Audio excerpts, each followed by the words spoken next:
So, shall we start this meeting? Welcome, everyone, either here or in Zoom land. It should be a fun program. We've got, well, you can see how many people, what were you, 20 people in the room and maybe 30 people in Zoom land. What have we got here? Okay. Yeah, got it. Okay, I have no idea. Okay, guess you're not on. Okay, so welcome everybody to our meeting. So first thing, my name is Alan McCoy, and I'm emceeing this affair. And at any rate, welcome. Anybody new to one of these meetings? Is it anybody a first timer? Hey, you want to introduce yourself and say hi and how you got here?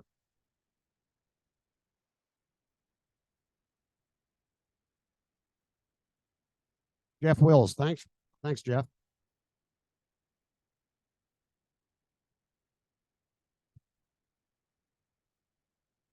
I've got a few things to say, and then I'll turn it over to Gary, who will introduce our three speakers. We have calendars for sale. Everybody who's come in probably has seen that, and if you would love to buy a calendar for you or for someone to give away for Christmas, help yourself. They're $12. At any rate, we have two Christmas bird counts coming up. One is this Saturday in Cheney. The other one is Saturday, December the 30th in Spokane. If you want to do either of those, get in touch with me sometime after the meeting. Okay, what else do I need to say? Any cool birds? Anybody seen any cool birds recently? Yes. Hey. My wife and I have been chasing birds around for years. We never had seen an owl in the wild, as great as that sounds. And anyway, we had one land in our maple tree right in front of our big picture window and gave us a show for about 45 minutes. So that was exciting. Barred owl, if I didn't say that. Where do you live, David? In town. Nice. I've got my pied-billed grebe is back. He's been back for almost a month now and visiting me daily. He was visiting me last winter and into about April, I believe, and he came back. So I'm very pleased. Maybe he's going to finally attract some girl for next year.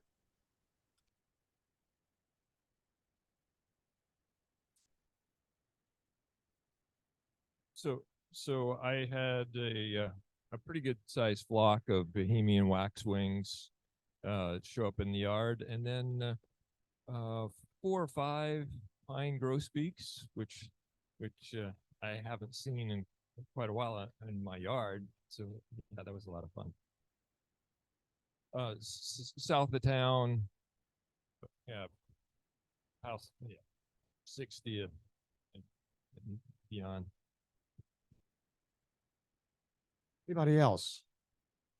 Right. Without. What did you say, Joyce?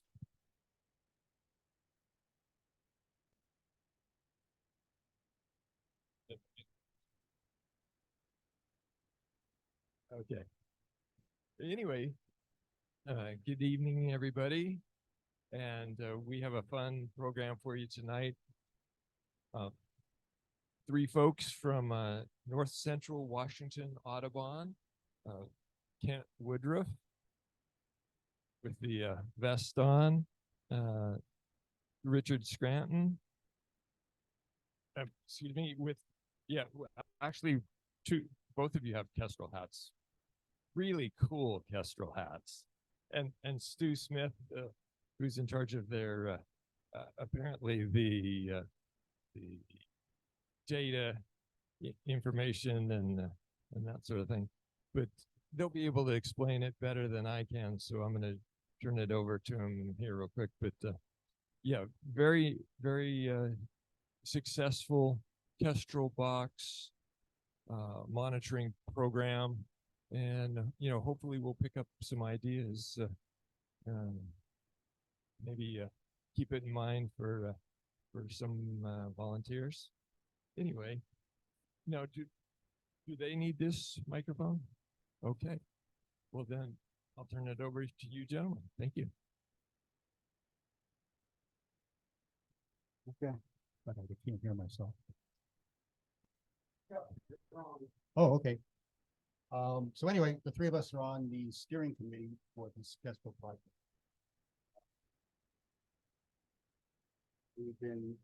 We're really proud of what we've done. We're really proud of what we've done so far.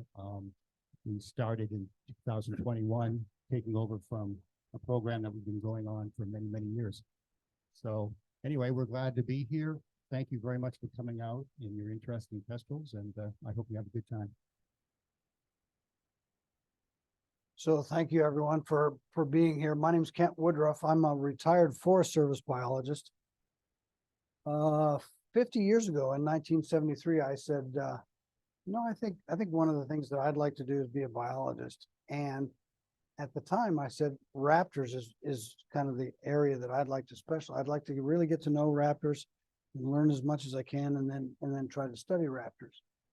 So that actually came true. And so I've been doing goshawk work and bald eagle work. We did bald eagle midwinter surveys and things for years, and a number of things that have gone on we did goshawk nest surveys in several different places in Idaho and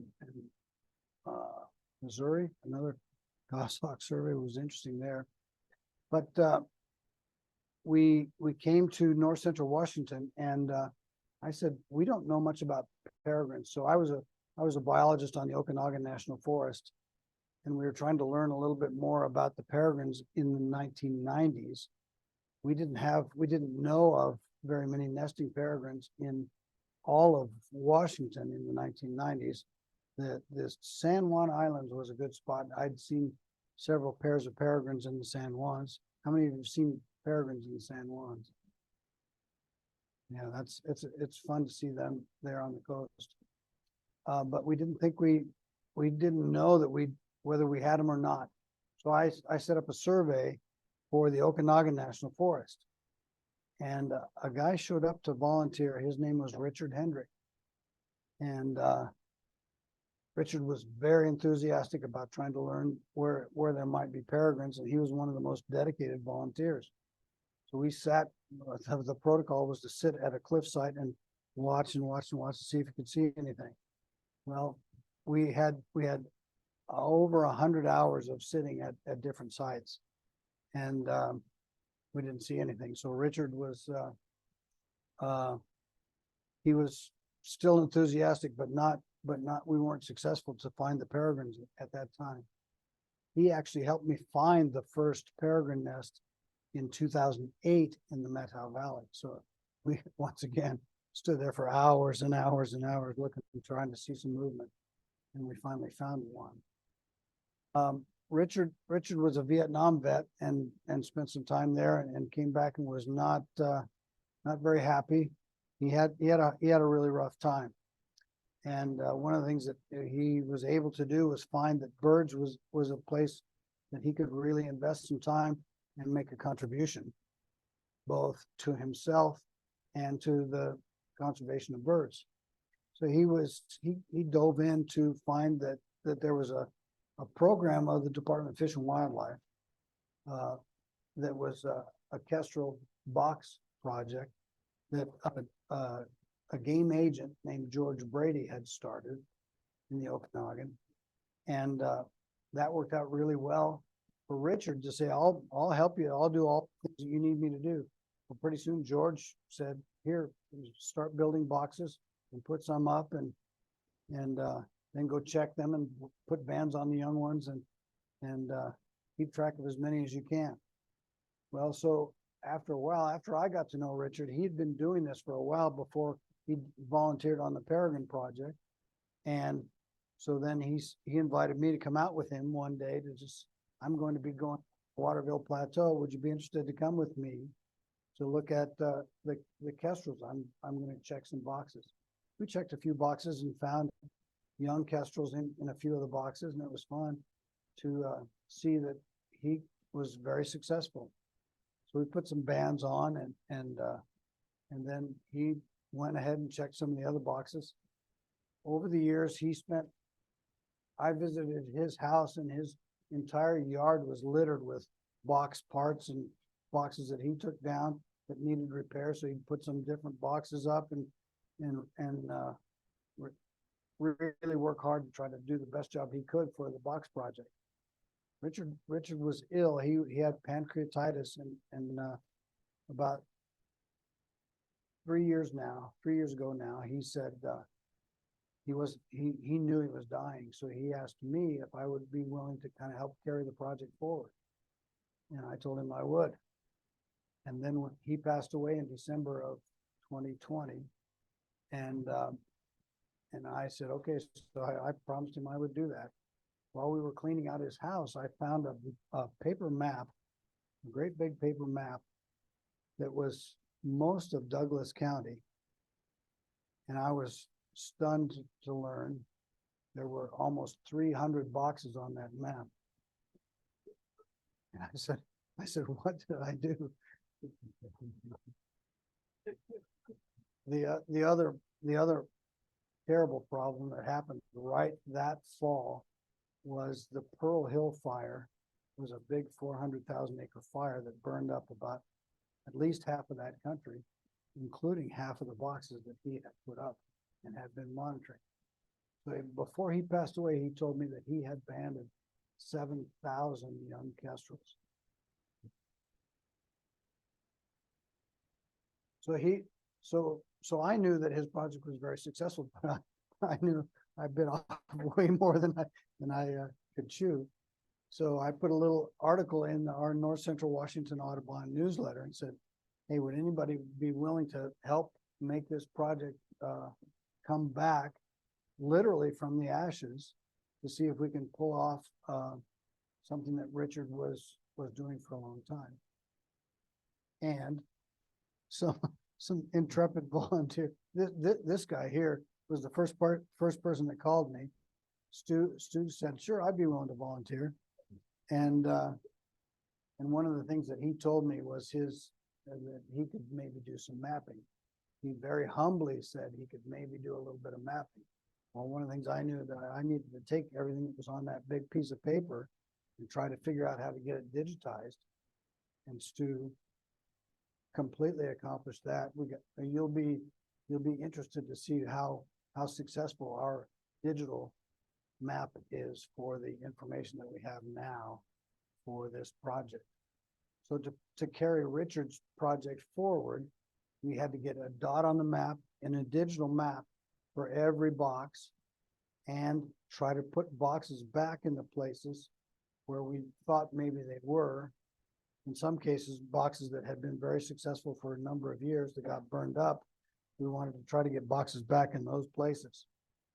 So that was kind of the genesis of our involvement in this project. So we were very happy with the way it's coming together. We're still kind of in the early stages, but there were, like I said, I think there were 280 dots on the map. That's a photo of Richard there, just in case you didn't know. Yeah, thank you. That's my friend Richard. So we built an implementation plan, and we've shared that with the Spokane Audubon. The implementation plan was something that we wanted to try to describe the scope of the effort that we were going to try to take on. I just decided it might be good to write down what the history was and how we got started, and then where we're going to go. So that's exactly what you see here. Richard's efforts, he actually helped starting in 1980, but his work was 1990 on. And then we really dove in with the help of another volunteer from East Wenatchee who built a whole bunch of boxes. You'll see a picture of our friend Ken Smith. He helped us build a bunch of boxes that we got put up back in some of the places that got burned up. And then now we continue. Starting last year, we said we're getting close to recovering the network that we had out there. We're going to show you here in just a minute the map of the area that we've got, and then we're going to continue to try to install a few more boxes out there until we have a full study area. But one of the key pieces of the puzzle that we're working on in so many wildlife studies, you don't do the follow-up, you don't do the monitoring, you don't keep track of. So you put up a box, and you don't often, especially with different agencies, you don't have the time to go back and figure out exactly what's going on. We decided we were going to be very conscientious to try to gather the information that was available to us from the box network that we had. So Stu's going to talk about his piece of the puzzle here. Sure, and good evening, everyone. Before we get to the map, I want to talk about me. This is all about me. So, my connection with Kestrels. I was a little kid growing up in a small rural town in Eastern Oregon, and my mom enjoyed birds, and we were driving back into town, a place called Pilot Rock, Oregon, on a county road, wheat fields on both sides. And she pointed out a bird that was sitting up on a telephone line. And she said, "That's a kestrel." And as a kid, I still remember that day because I remember the bird was really colorful and it was kind of a joyful thing. So here I am years later.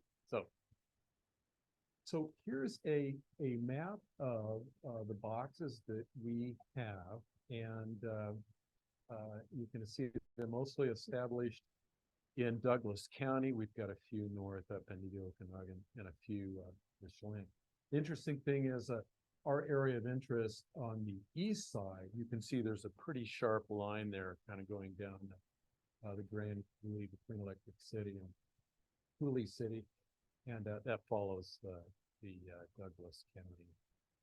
So we have right now, this last summer, we were keeping track of 187 boxes. And we plan to grow that number. And in fact, this fall, we've already had 9 additional boxes. So we're approaching 200 total boxes in our network. This is a black and white. We've kind of zoomed into the area that you just saw, and you'll see that there are some polygons in gray that surround boxes, because what we've done is we've grouped the boxes, we've lumped them together into manageable numbers, so between half a dozen and a dozen boxes, and then volunteers are assigned or accept those polygons. We call them quadrants, and so that's how we grouped our boxes. And just to help you for reference, you can see a few of these cities down to the right and the lower right, and then off to the left is Kent mentioned the Pearl Hill fire. Now I've changed the color of the boxes. In the earlier slide, they were red. They're now blue. We can do that with computer mapping. So they're pretty unique. I turned them blue so that I could put the fire boundary in red. Everybody thinks of fire as red. So that's the fall of 2020. Pearl Hill fire roared through that area. You can imagine most of the boxes inside that boundary were burned. And so the vast majority of the ones that are in the boundary, inside the boundary today, are the ones that we have either replaced or added ourselves.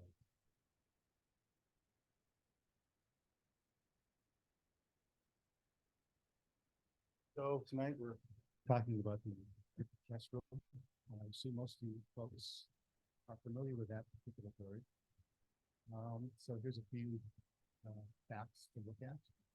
It's the smallest falcon. Excuse me, Richard, Yes. speak up as much as you can. Okay. How's that? It's the smallest falcon in the United States, maybe in the world. I'm not sure about that, but the other thing is it's sexually dimorphic, which simply means that the male is different from the female. The female is a little larger and it has more rufous wings compared to the male, as you can see in this photo. The male has bluish gray wings. We'll have You- other photos that will show other things that are different. You all know which is the male? On the left, right? One on the right, right? Right. These birds prefer open country, which is pretty much what Douglas County is, and actually all the way out here to Spokane. So we think it would be really a good spot to maybe put some boxes up out here, if anybody's interested in doing that. Their primary foods are rodents and insects. And also up in Douglas County, there's just an incredible amount of agriculture going up there, and this, where there isn't agriculture, there's sagebrush, and so that's also perfect for this particular bird. So we'll go over the breeding cycle a little bit here. The male is usually the first one to get to a site, and then they try to persuade a female to come into nest. After lots of copulation, eventually the female decides it's time to lay the eggs. So the incubation begins when laying ends. So that's important so that we can see pretty much when we open up a box and look at the nestlings at some point that they're all going to be about the same age. So they'll all fledge pretty much in 4 weeks after they've hatched, in about 4 weeks.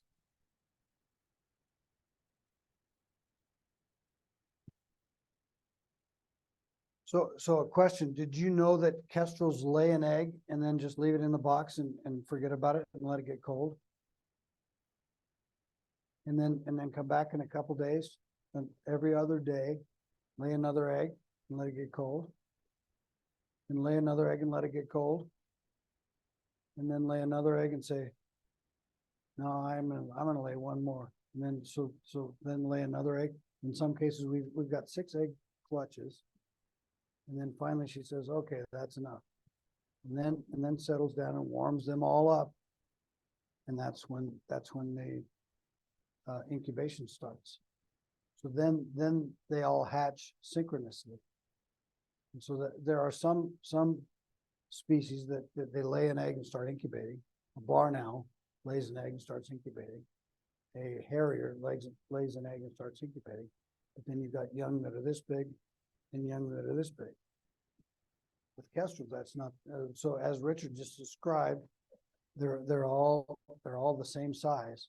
And so one of the things in our monitoring effort, we try to figure out, okay, so let's determine how old they are and how soon we need to come back to make sure we can age them and sex them. Say, okay, we got 3 males and 2 females or whatever we have, so we can add that to our informed database.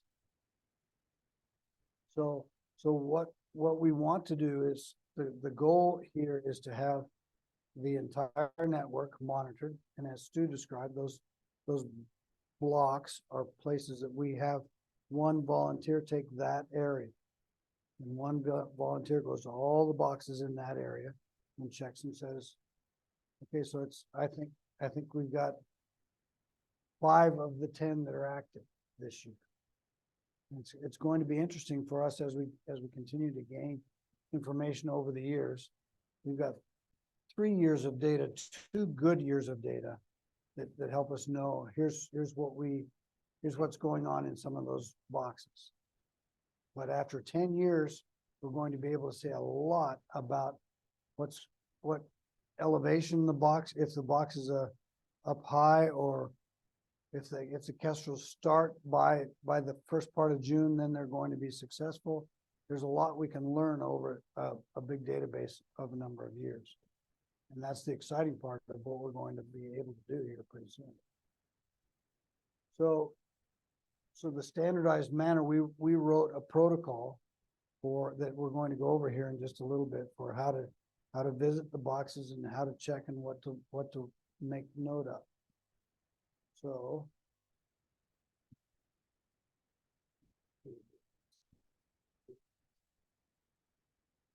Now, we set some goals to try to say, we want to make sure we can help Kestrels be more productive in north central Washington. And I think all of Washington.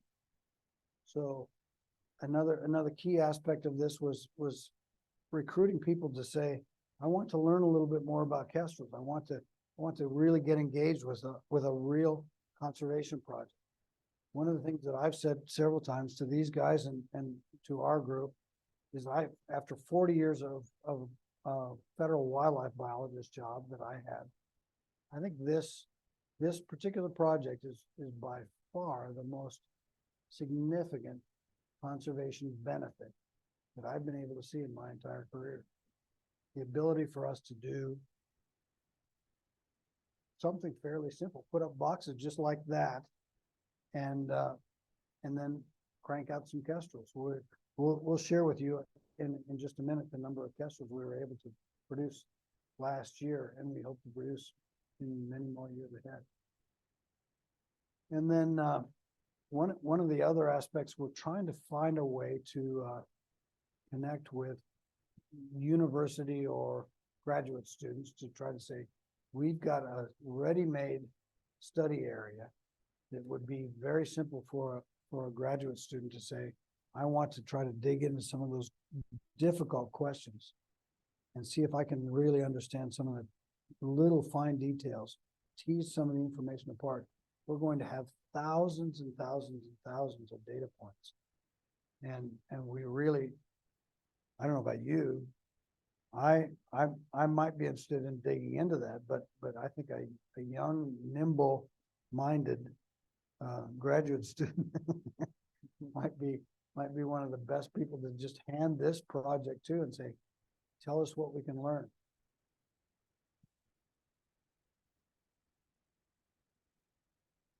Okay. So the one thing that we know is that, so I was lucky enough to be the coordinator for the Chelan Ridge Raptor Migration Project up in the south end of Okanagan County. Have any of you been to Chelan Ridge? So how many of you have visited hawk migration stations? Okay, that's good. So it's one of the things that Hawkwatch International, a friend of mine initiated Hawkwatch International. Hawkwatch says the best thing we can do is let the birds come to us in a concentration station like the raptor migration stations that we go and visit. Well, one of the things that we've seen at Chelan Ridge and several places across the country is that there are declines. We don't know for sure what's going on. One of the things we think that's going on at Chelan Ridge is that it's possible that some of the birds that we have seen over the years come through that migration station are going at a different route now. The storms in the frontal systems are coming a little bit differently. I'm sure everybody knows here that the weather patterns are very, very different. And so we think that there are lots of things to learn from those migration stations, but we think also that this is a place where we can be contributing to our understanding of especially kestrel declines. So Richard, when he decided he wanted to take on a kestrel project, I think he was a visionary that there was going to be something that he didn't even know at the time called climate change, that there's going to be some significant impacts to all bird populations, but we're going to try to do what we can. One of the things that there are so many things that we're all aware of that we need to dive in and be helpful with these days of all the challenges in front of us. And I think one of the things that I like about this is one tangible thing that we can really accomplish that is measurable for the benefit of a particular species. Okay, so I think this is what, Maybe this would be a good time to stop to see if anybody has any questions. yeah,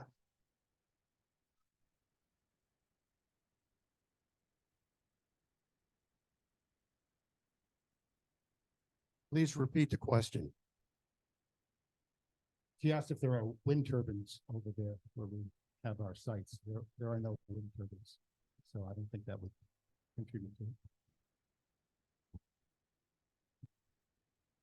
Like you had boxes on utility poles, boxes on utility poles. And I was surprised by that. You got an okay from the utility Well, companies. we'll have a photo coming up soon that will show a box on a utility pole.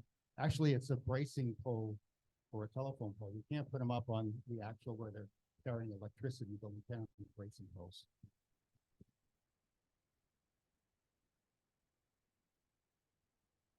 Why are you banning the chicks? I mean, what data are you collecting? why are we banning? We, actually, at the moment, we are not.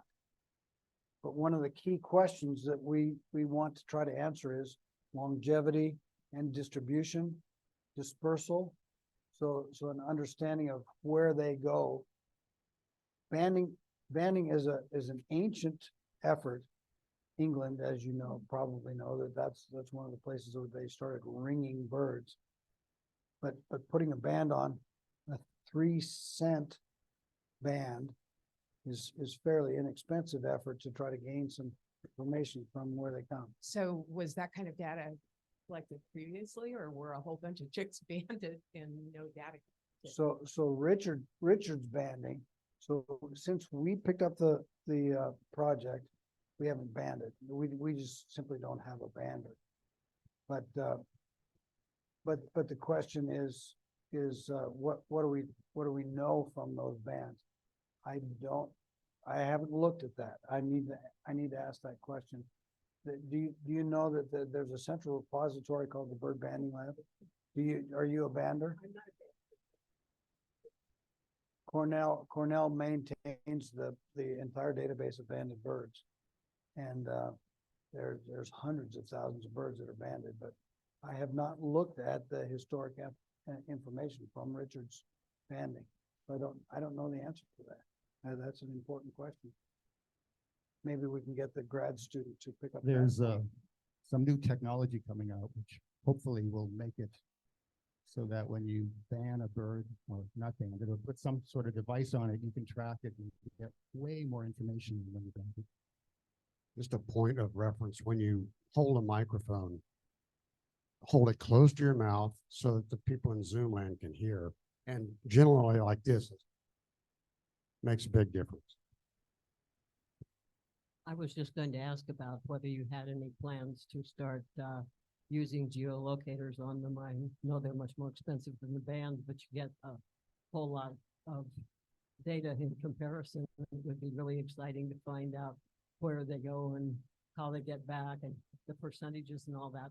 Are you looking for anybody who's going to be able to fund you some geolocators? Because I think instead of 3 cents, they're probably, what, $300? Yeah, I think they're probably more than that. Yeah, that's the problem. We don't have a budget quite yet. We may open up a GoFundMe page or something and see what happens. Yeah, you never know. That would be great, though. I think that's a good idea. I'm sorry. Forgot my question. Quick. Senior moment. You had to wait. I was gonna ask if the WDFW is still involved. They are not involved currently with the project. So we would welcome their involvement, but they've got plenty to do as well. So I think one of the key things that we would like to do is see if we can, now that we've got things set up, now that we've got a whole cadre of volunteers, we've got 32 volunteers that are helping with this project. Now that we've got all those helpers, what a perfect thing to hand somebody that would be just focused on asking and answering questions. Lisa, go ahead and follow up.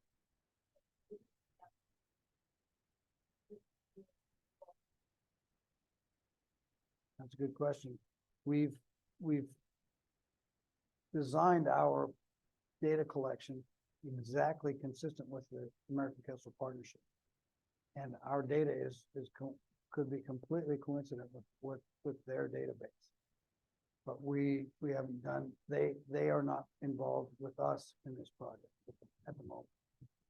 I was just gonna add, DFW is not entirely out of the Kestrel business. There are a lot of, Kestrel boxes on their wildlife areas. I was just out at Swanson Lakes today and there was a Kestrel using a box. Oh, yeah. So tell us a little bit more about that. There are kestrels, you saw kestrels today Yes. in a box?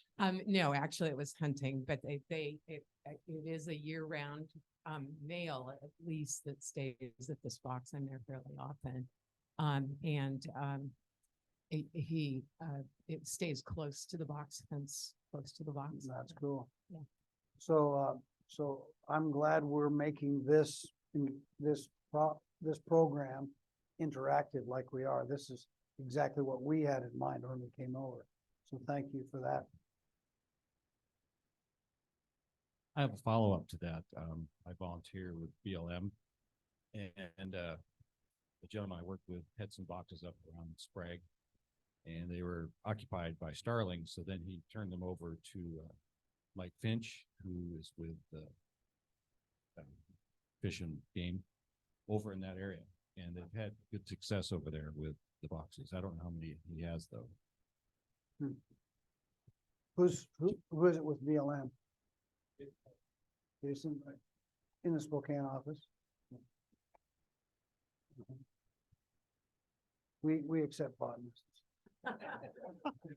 Speaking of starlings, you have a problem? Do you have a solution? Well, besides the 12 gauge. Well, we discouraged them from using the nest boxes. Hopefully you find the eggs before they've hatched and then you get rid of them. If they've hatched, some people have a problem with getting rid of them, but that wouldn't be the worst thing in the world. I don't think. So it's hard to keep them out, but if they're in, if, like for me with my bluebird boxes, if I have a house sparrow in there, they're gone shortly. Yeah, with the starlings, once they key in on a box, they're really hard to get rid of. I had one where they laid eggs, got rid of the eggs, came back, laid more eggs, got rid of them. They did it 3 times. So they're very persistent and we hope we finally taught them a lesson. I don't know. Yeah, our schedule requires getting in there early in the nesting season to try to make sure you make multiple visits back to say, no, we're not accepting unwanted visitors. And speaking of that, what have you found the nesting season for kestrels in your area? That's a really fascinating question. One of the things that Stu did, he did a really good analysis to see when the first egg laid was last year and when the last egg laid was last year. So tell me what you think the first egg was. April. Yes. Pretty close, April 8th. Now the last egg, last year. No. July 10th. I think. So a really interesting range. So this is exactly what we biologists, we know this is the way it is. Kestrels always lay eggs in the second week in April and then their kids are all out of the box by the first part of July. Well, with every wildlife population, they prove us wrong. And so it's so fascinating to be able to see the variability that's going on out there and their intent to be productive and survive. It's fascinating. It's really interesting. Follow-up question, do they lay multiple broods or are they just one and done? if they can get kids fledged, then they're done. But if they're unsuccessful, if a snake gets in and maybe takes the eggs, they'll go ahead and re-nest again. So that could be that July nesting was a second attempt. Okay, we're gonna take all the questions we wanted that we need to take, but we want to just we'll go a little further and then we'll come back to questions again. Go ahead. Considering the scale of the nest building projects you've been doing, is there a lack of natural habitat nesting for this particular bird variety, or how does that all fit together? Yeah, so that's a good question. Yes, there's, one of the reasons that we're putting the boxes up is that, it's good habitat for them to feed and raise young, but there just aren't many cavities, and they're secondary cavity nesters, so they can't make their own cavities. So that's one of the reasons we even have this project. So the Waterville Plateau where we're set up is a shrub steppe habitat. So not very many trees. And with kestrels as cavity nesters, you have to have trees and you have to have woodpeckers that drill the holes in the trees. But we think one of the things that is advantageous about the Waterville Plateau is there's plenty of food out there, but no natural cavities. So if we build it, they will come, and it really is true. One of the things I did today was I drove across, I came from Ellensburg to Spokane today. And I drove Highway 26 all the way across. And I looked at some of the southern Palouse. It was really fascinating to see all that wide open country, not a tree. But there were quite a few kestrels out there on the line because mice eat spilled wheat seed. And so then that provides a perfect opportunity for kestrel to feed. Now, if they had a nest out there, then that would be ideal. And so that's one of the reasons it's working for us. Okay, so are you going to do the schedule? Yeah. So as you see up on the screen, I'm sorry, you're a little premature on that. it's coming. There we go.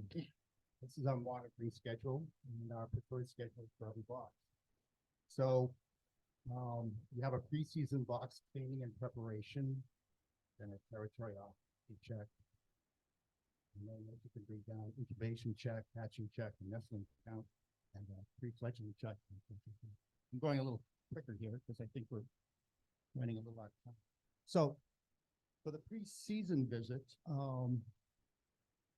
really what you're doing is going out and looking at the box and seeing what condition it's in. Take this box, for instance. Looks like it's in pretty good condition. In fact, it's brand new. But a lot of times we'll come out and the roof is all caved and stuff, so you might have to do something there. Then you have to get in the box just to see what's going on. And it's usually quite a mess.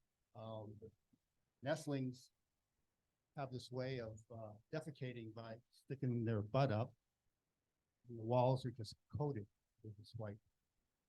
I'm not sure they know exactly why they do that, but it could be just to keep the bacteria away from where they're actually laying down. So that's what we do. We open it up and look in there. A lot of times we chisel it, drag or sometimes things right down. Pull that out, and then you bring some wood shavings with you, such as that, and you fill up the bottom about 3 inches. And then you close it, and you're all set. You might want to look up in the sky and stuff to see if the male kestrel found, and that would be a good sign. But sometimes you get out there, it's a little early, so they're not there. They won't nest in a box that does not have chips. So it's like the bottom of a cavity in a tree, the bottom of a cavity that they've got to have something to cradle the eggs and keep them from rolling around. And that's why the wood chips are very valuable. Yeah, other intruders, like starlings, they'll actually put grass in there, so you can tell right away if there's something wrong, if something's covering the chips.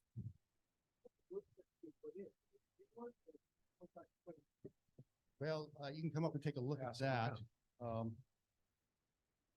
We don't really want shavings, we want chips. They work way better. I read somewhere that cedar chips shouldn't be used, but they might actually be bad for the nestlings. But I don't know if that's true. So the initial occupancy check of the territory, this happens in probably early April. And really, you don't have to look in the box at this time. You're really trying to see if anybody's interested in the box. So you're looking for the male kestrel once again. And if you're lucky, maybe you'll see a female too. Because if a male wants this box, then he's probably always going to be in sight at some point. You don't want him to leave the vicinity. So, so you don't have to go to the box. You're just trying to see if there's any interest, and you keep your fingers crossed. So your first interior box inspection, probably in early May, where you may or may not discover eggs. So at this point in time, we want to look inside the box. And here you see a gentleman, one of our good volunteers, not actually looking in the box by opening it, but by using this device called a scope. A boroscope is what we use. And it's really a cool little item. It's unwinding it there. He wrapped it around you. Oh, listen. Anyway, that connects when you turn it on to the Wi-Fi on your phone, and do that, it actually works as a camera. There's a light at the end of the scope that comes on. So you put it in the box and you just look at your phone and it'll show up there. So it's really good for eggs because they're easy to find in there. Once you get to nestlings, that's a whole different story. They're really hard to distinguish how many are there by just using this. And it also take a photograph too. So you have that. And this photo is actually a photograph of what the boroscope did. So you can see it's not bad. You can really see these young nestlings pretty nicely. But you can see, can anyone count how many nestlings are in there by looking at that?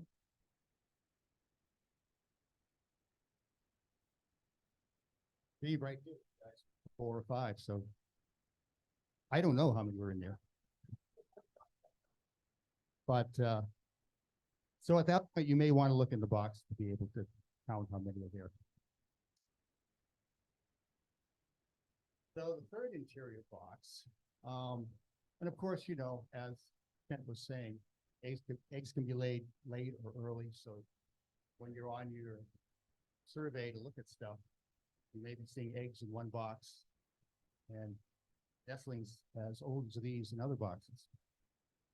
So when you do look in and you have nestlings, and if they're at least 14 days old, you'll be able to sex them. So that would be good, and also their age. We recommend that you don't go in after 24 days though, because then they're at that point that they're almost ready to fly, but they aren't, and they're much more willing and much more aggressive to get out of the box, and you don't want that to happen. It's happened to me a few times. We've been able to get them and put them back in, but you know, that's a little too much stress that you don't want. Before we go into the data, any questions about any of this?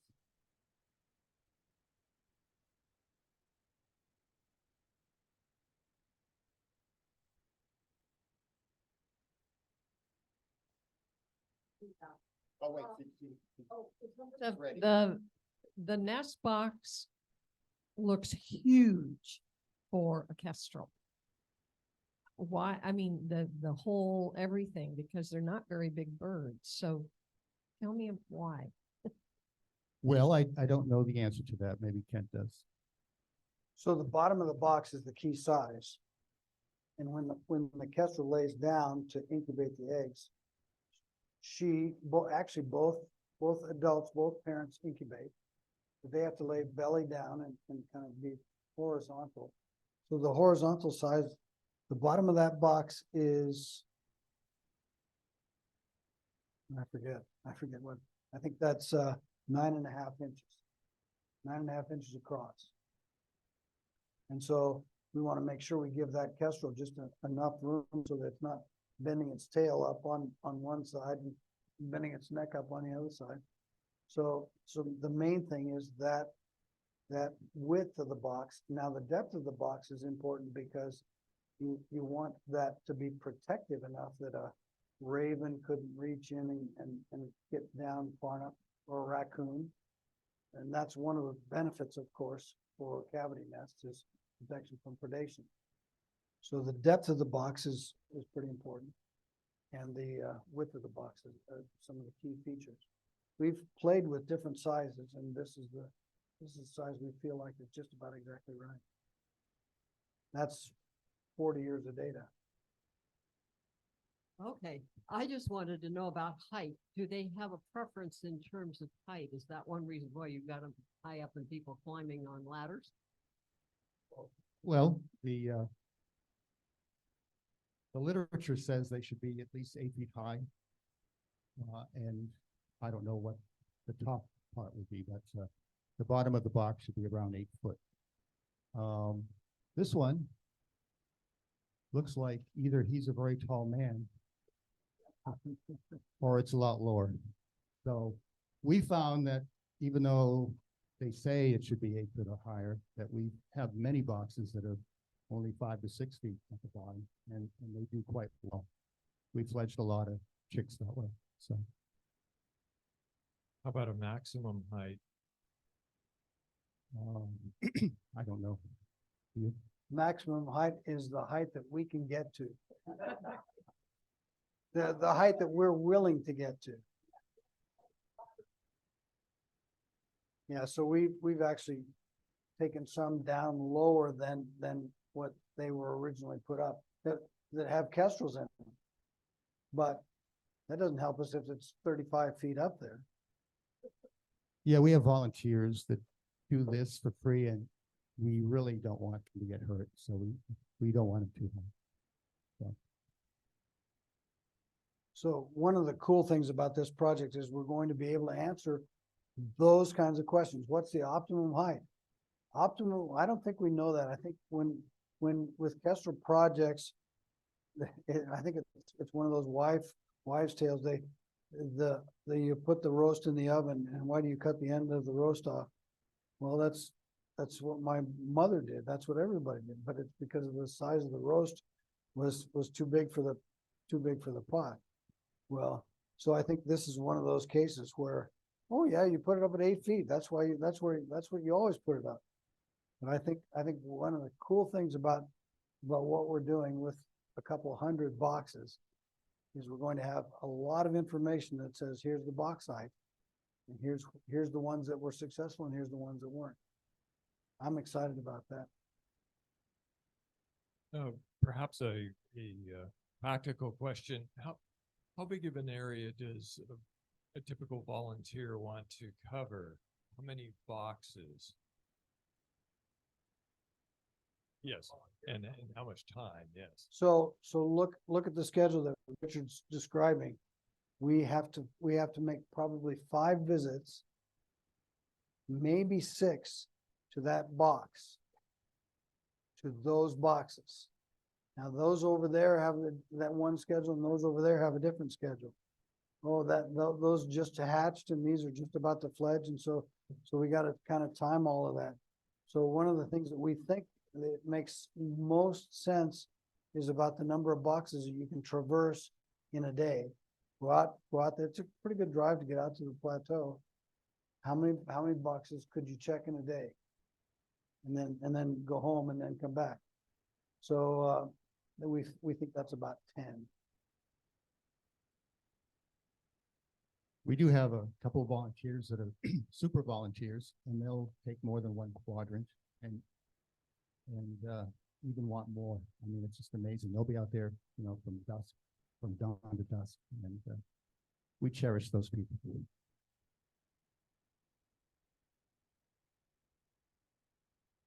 I dive in? Yeah. So do we want to talk some numbers?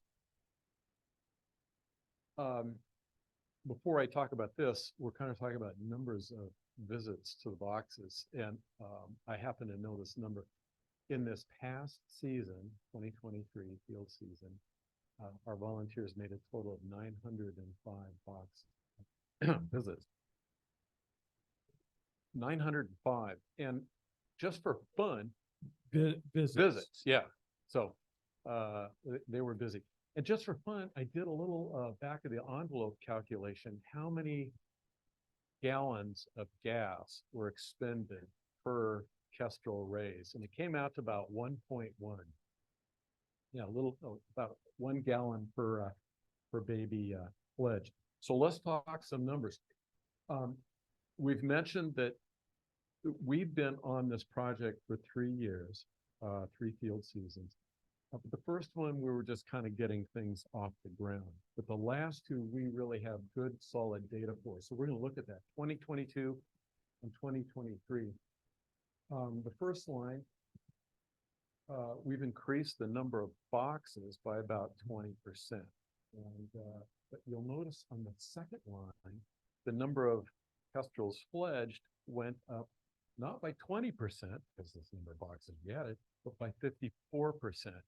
And when we look at the data, what's happening is that in 2023, Kestrels were using more of the 2022 boxes than they had in 2022.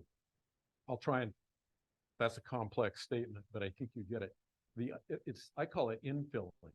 So it's like cities today, they want to minimize sprawl outside the city boundaries. So they try and develop those interior vacant lots. And that's exactly what happened. So a 54% increase over 1 year. And you'll note 382 Kestrels fledged out of those boxes that you saw in that map earlier. Then the third line, that's not, for those 2 values, 37 and 47, those are percentages.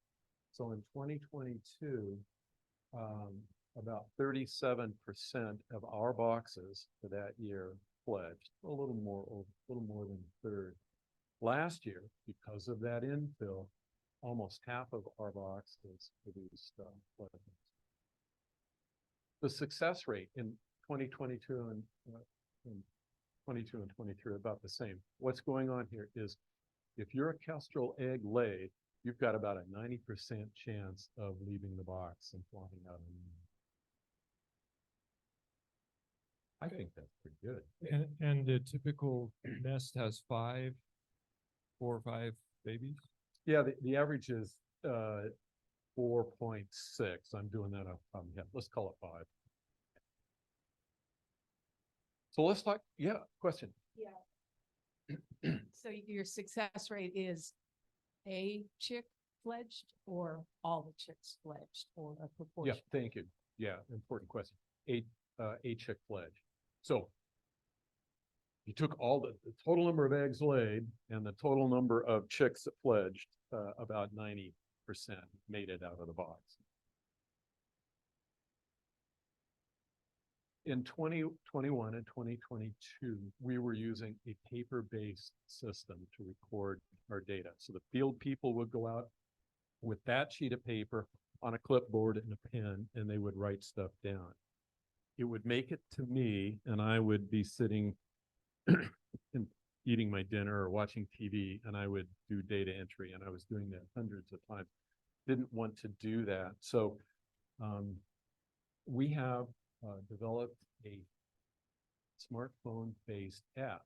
Watch me pull it up. Hands here. So guess what? It's free. I'm showing you the real live screen right here. This is a snapshot of it. So this is the entry screen to our app. You see all of the locations there. there's there's even a little yellow dot that follows you around. So it's a moving map. And so if let's say you're a volunteer and you're filling in and you're going to a box that you're not used to, you don't have to read directions. You just have to watch yourself as you drive across the ground. Here's an example of one of the data entry pages. So you just tap on your smartphone and it automatically fills the data in. We have several screens for that. Doesn't show it on the bottom, but or it's probably hard to read on the bottom, small print, but they can even add field notes. So in this case, adult kestrel flew from wreckage near nest upon arrival, scope nest for sure, 4 nestlings, et cetera, so they can add this information in. Now, what happens to this? They're out in the field. By the way, this does not need a cell phone or Wi-Fi connection. You can be out in the middle of nowhere and it's still going to work. At the end of the day, there's a button they push right here and it synchronizes. Once you do get in cell phone or Wi-Fi connection, sends the data up to the cloud, and then the database manager, that's me, later from home at my computer, press a similar button, that data comes back. So we have a full database that's automatically updated from the field without using the paper stuff. And I'll talk about our data for just a second. We're pretty proud of the database structure that we've got. It's designed so that when Kent and Rich and I are no longer with the project, that people who take it on or go back to it, it's all standardized, it's well documented, and so it will stand the test of time.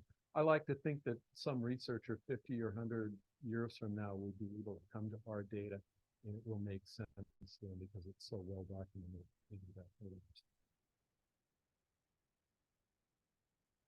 I think you. Any questions?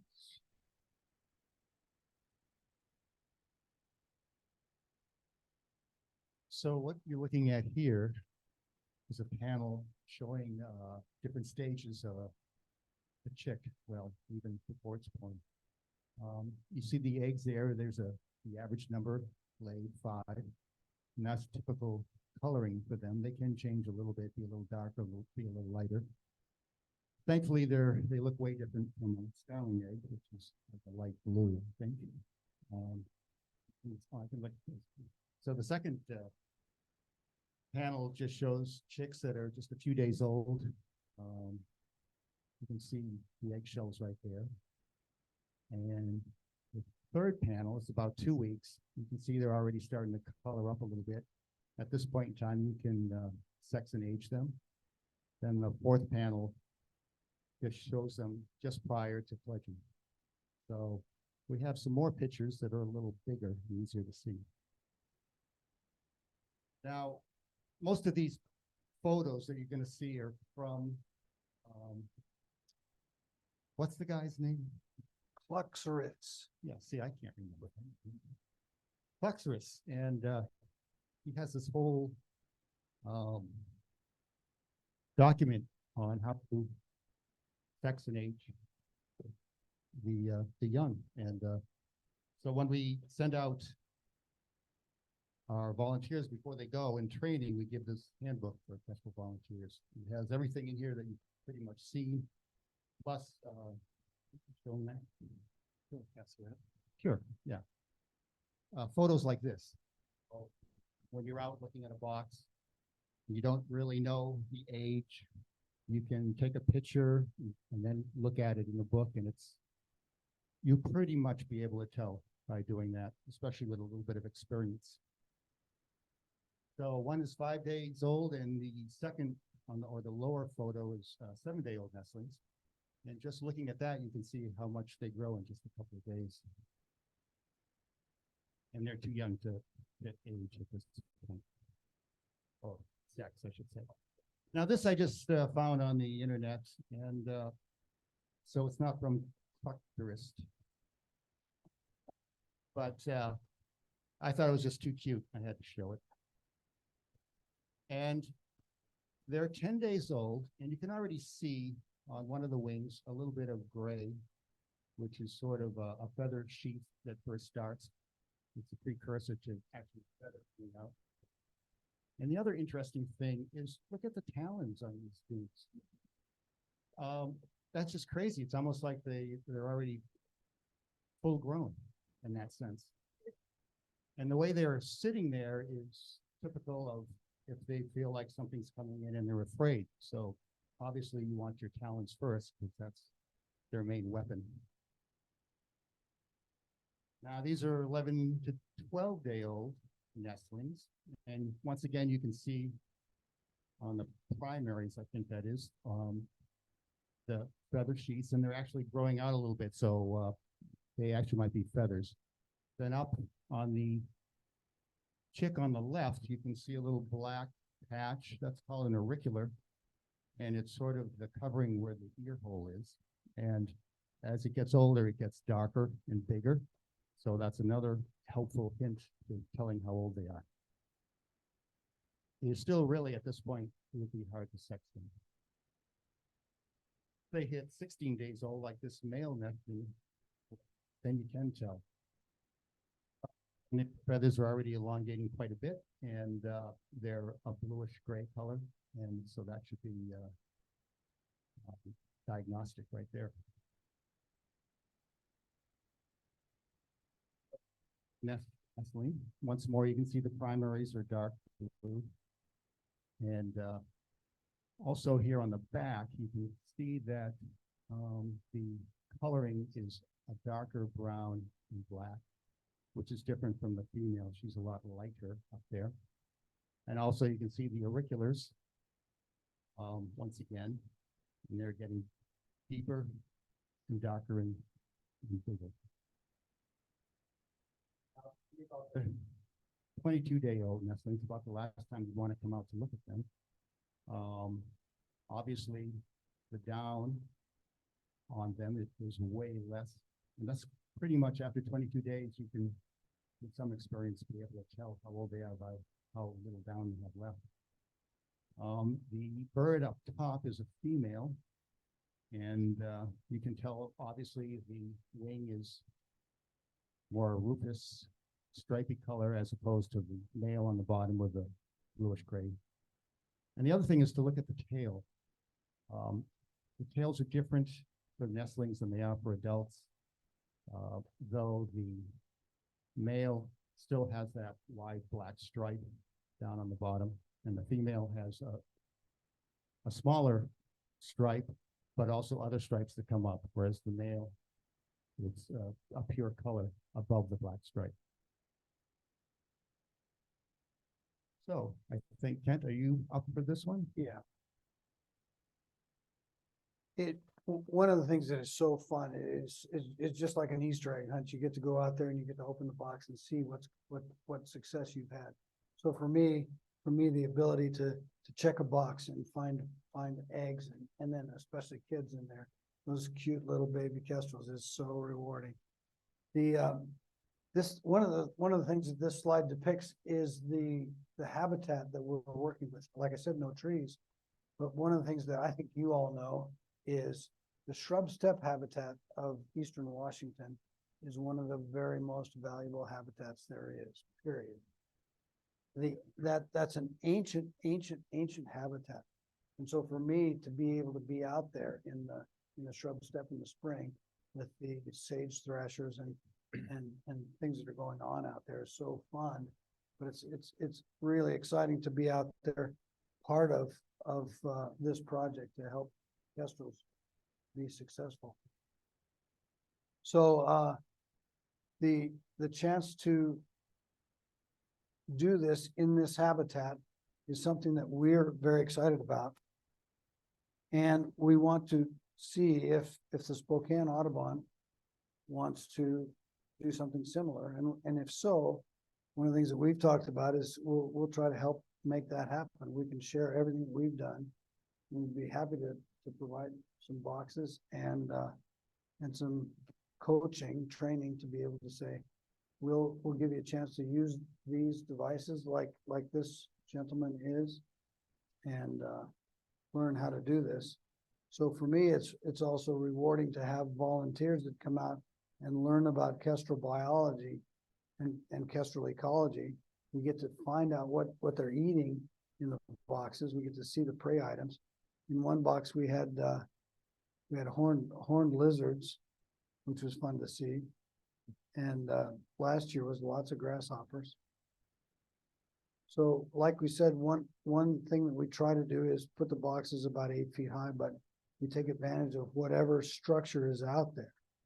And so this is an example of trying to get the box set about as high as we could. We screwed this to the top of this post.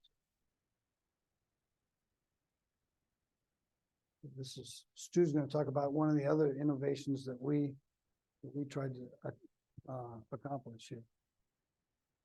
So even with 900 volunteer visits, which sounds like a lot, that's only about roughly 5 visits per field season to each box. And so we're just getting a glimpse. Volunteers opening it up, looking inside it, and closing it. So we're just getting these snapshots. Last year, we purchased 2 cameras, video cameras, like you might have at home for a security camera, except these worked on the cell tower system. So they did not, let me back up. A lot of our home security cameras require a Wi-Fi signal, like from your home to work. There's no Wi-Fi signal way out where we are, but there is cell signal in a lot of places.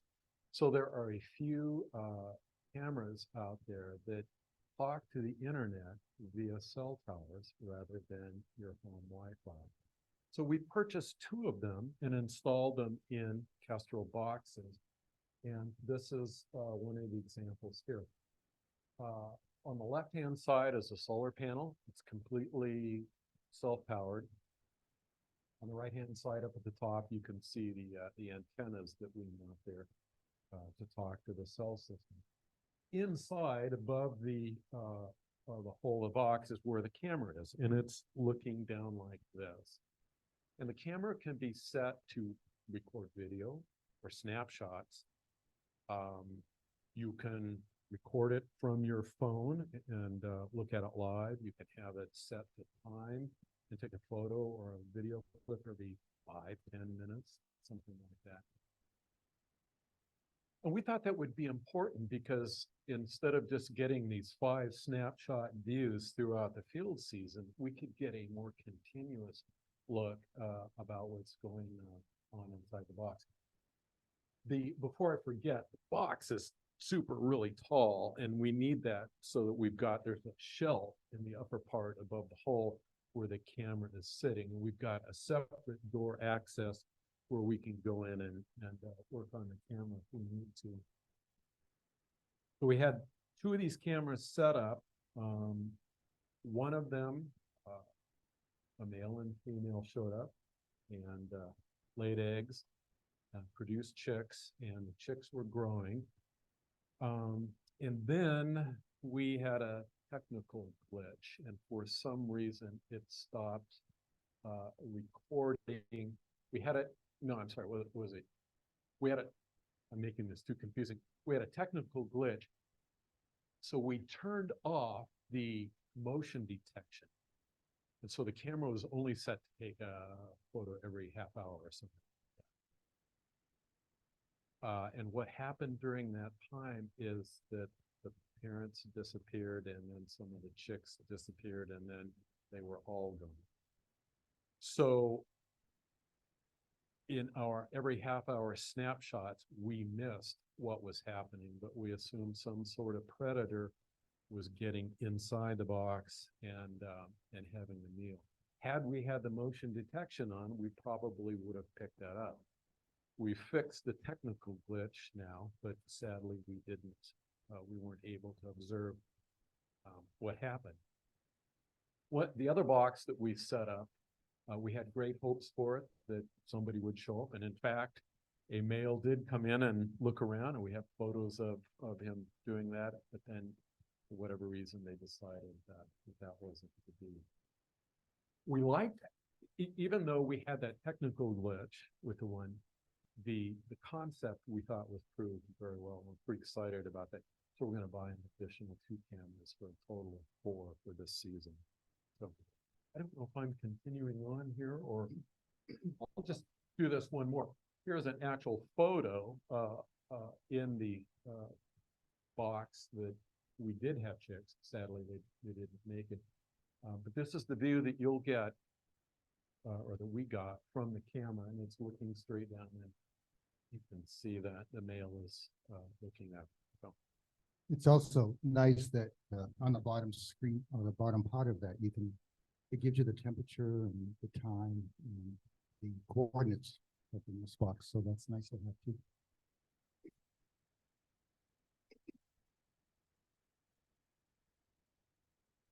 So for the rest of these slides, I think they're fun photos.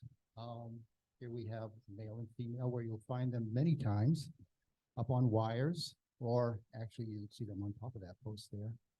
And obviously you can tell the male from female. One of the extra little things here to help distinguish them is the male has a little black dots along its flank, whereas the female has more streaking, like a sparrow. So that's another way to ID. And this is a beautiful picture of a beautiful bird. Obviously, it's the male, and it gives you a nice shot of its terminal black band there. This one I picked because it shows the tail of the male and female, and you can obviously see a big difference there. So that's diagnostic as well. And this is just well, it's not really in focus, but one of our volunteers took this picture, and someone's going to have a nice little meal pretty soon. Can anyone ID the prey? I don't think we know, do we? Male or female?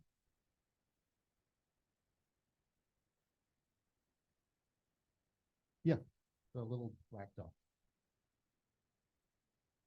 And this happens in the spring when you go out and you find that the nestlings never made it out. I would say nothing went in there and ate them because the skulls are still there and some vertebrae. It was probably either some kind of disease or it got too hot. I think they took this picture after we had that heat dome a few years back. Sometimes you go in and you're surprised by this creature. This is in one of our nest boxes. Does anyone know what it is?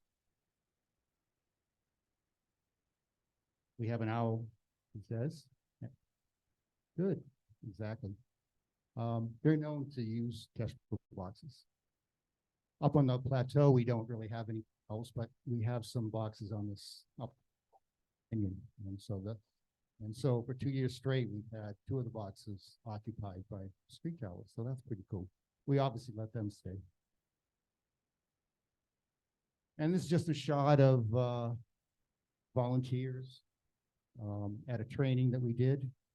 One thing you see here is that sometimes we put nest boxes in the back of signs. So that's another spot you could think of. This is a productive box. And also, I think that's Route 2 right out there, so they can do okay, not just way out, right near a fairly busy street. And we talked a little bit about Ken Smith earlier, and there's a picture of him and, I don't know, about 30 of his nest boxes this spring that we put in use. He's a great volunteer. We bring him all this lumber and he just builds these for free, and he's just totally into the program. So we're very happy that we found him and that he's with us. This was not too long ago. We had a after season party for our volunteers. Unfortunately, we can't be way up north in Methow and Omak. But this was at Stu's house, and you see some dogs in there. Those are Stu's dogs. These are really important, I think, to keep volunteers engaged when you do something like this. And when we gather, we're talking about kestrels, and we learn from them, they learn from us. So I think it's a really important, if you guys do get into that sort of thing, to think about stuff like that. I thought I would just put all the volunteers in from 2021 to 2023. So there's over 40 here. A few left us, but most of them are still with us. So. And we wanted to make a special thanks to Megan Cassabaum and Izzy Chick, because all that data that Richard had way back when Kent went through his house and found these things, they took that raw data and put it in Excel files. And so now Stu and I are trying to figure out how we can put it into our program and have it for researchers down the road. And I'd also like to thank the North Central Washington Audubon Society for providing the funding for this project. So far, they're the only folks that we've asked money for, and they've been very kind in what they've donated. And here's our contact information. So if anybody wants to email us down the road, please do. We're always excited to take questions. And with that, we'll take your questions now.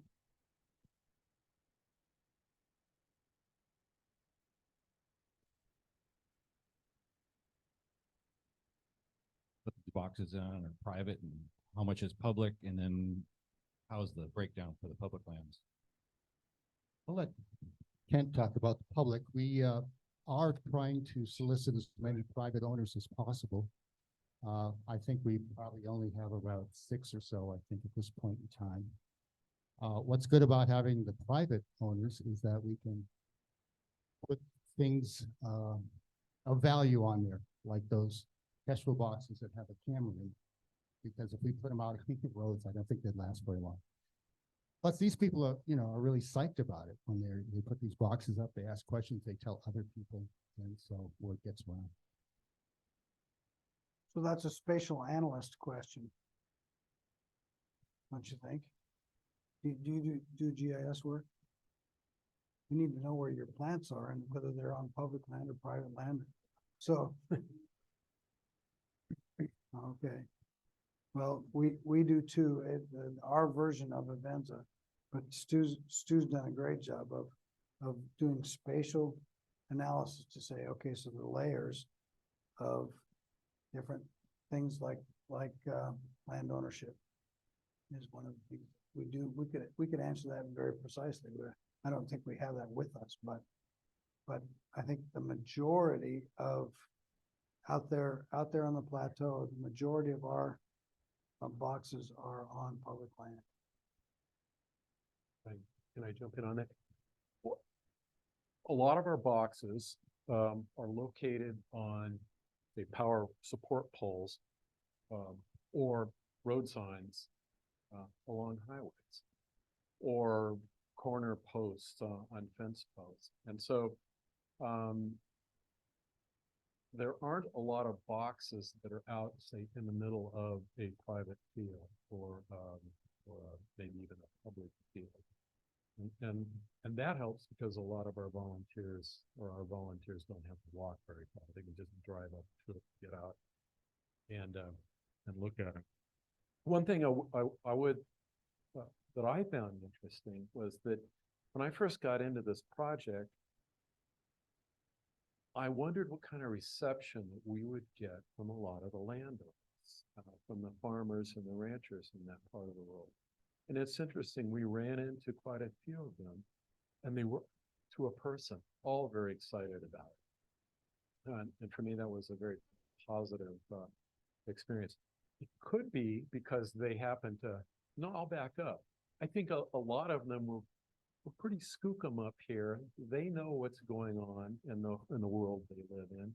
They knew what kestrels were. A lot of them called them sparrowhawks. And I think maybe part of the reason that they were so positive about it was that kestrels eat a lot of mice and grasshoppers, which those farmers don't want. So we all of us Kent and Rich and I, on numerous occasions, would meet somebody out on a road. Typically, they might be, we're standing on the road, scratch our head thinking about where to put a box. They might be driving up, maybe they're on their way home to go to lunch or something, or head to their tractor and do some work. And then we would just start talking with them. And they were all, to a person, very excited. Yeah, put as many out here as you want. We're happy to see you. Others knew about and had met Richard Hendrick decades ago. They said, yeah, we remember when he first came out here and put these up. And so for me, that was a kind of a heartwarming experience to know that people that I kind of might have been worried about would shoot them. It was exactly the opposite. They were very, very supportive of it. I think it's a good card with us as North Central Washington Audubon in connection with the landowners out there. They know that our group is working on this project, and so they have a positive feeling about that. So it feels good to us. Yes.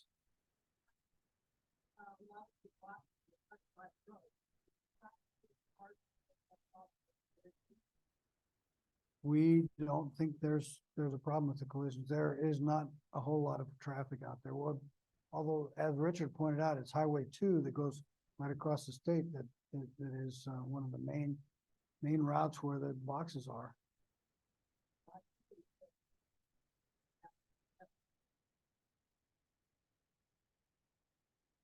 It's sadly, there's a really good new book about the impact of roads all over the country. Ben Goldfarb's book. And have you read it?